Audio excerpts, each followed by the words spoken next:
τι κάνουν, πώς είστε, Dragon εδώ. Στο σημερινό μας βίντεο θα σας πω ότι είναι το κανάλι Dragon Extra.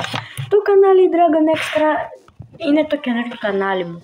Το καινούργιο μου κανάλι θα έχει σχέση με τα πάντα εκτός Brawl Stars. Brawl Stars θα βλέπετε στο main μου κανάλι Dragon Games, που αν δεν έχεις κάνει subscribe πήγαινε κάνει εκεί πέρα να πάμε 200 εγγυραμένους.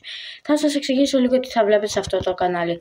Σε αυτό το κανάλι θα βλέπετε τα πάντα από παιχνίδια, θα μου γράφετε τι παιχνίδια θέλετε να παίζω και εγώ θα παίζω. Θα βλέπετε τη βδομάδα ένα vlog, γιατί εντάξει δεν μπορώ να γίνω πολλά vlogs.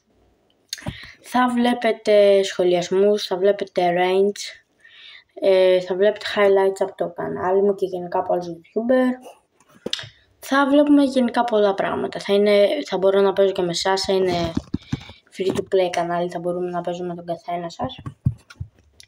Οπότε ναι, αυτό είναι το πρώτο και το τελευταίο βίντεο που θα δείτε στο κανάλι, οπότε αυτό μπορώ να σας εγγυηθώ ότι θα δίνω πόνο, αλλά αυτό το κανάλι θα έχει ένα κακό.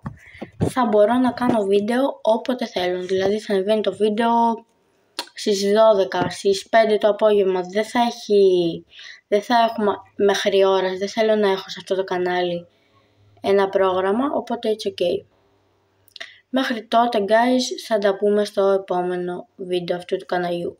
Εάν θέλει να με βοηθήσεις, κάνε ένα subscribe ώστε να ανεβούμε και εμείς τα λέμε στο επόμενο βίντεο. Bye bye guys, τα λέμε στο επόμενο βίντεο, τα λέμε.